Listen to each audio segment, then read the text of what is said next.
So I think that only a certain people can be effective with that. But it is nice to build on top of an existing platform and add that factor versus actually trying to start there from scratch. Because since so many of these have flopped or had bad product, they just kind of get written off.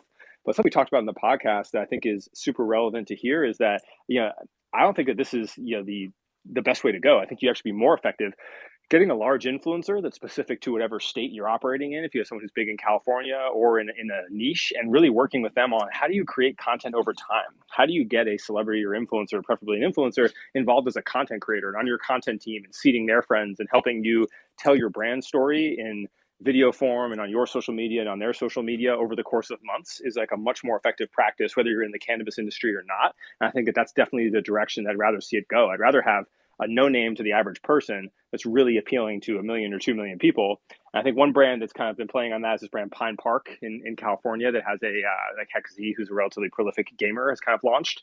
And they partnered with, Kaliva and some of these other folks like on their launches. But his fan base, I think, is much more passionate about cannabis and willing to engage. And he's making content specifically around the brand in a way that a celebrity couldn't do.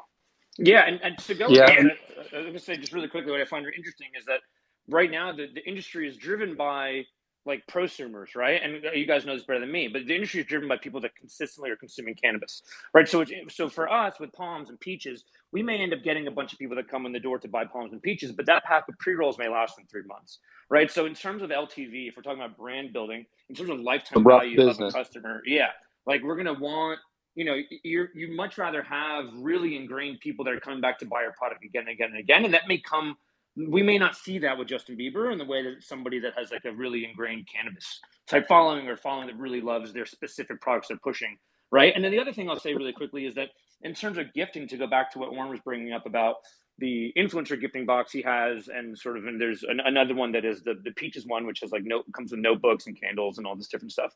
But is that we're talking about a sector, an industry where like we can't go run paid ads for it, right? So like if I were building a brand from scratch again, I would really think about like how do we really, it has to be sort of more guerrilla, right? Like I think that something like 80% of every VC dollar that comes out of Silicon Valley goes to Facebook and Google. Well, I can tell you that's not true for cannabis. It's just not possible, right? Like you couldn't spend the money there. So I think it's really interesting opportunity for people to sort of build these brands. If you can build real brand equity, then when you can spend money online, that'll change the game completely.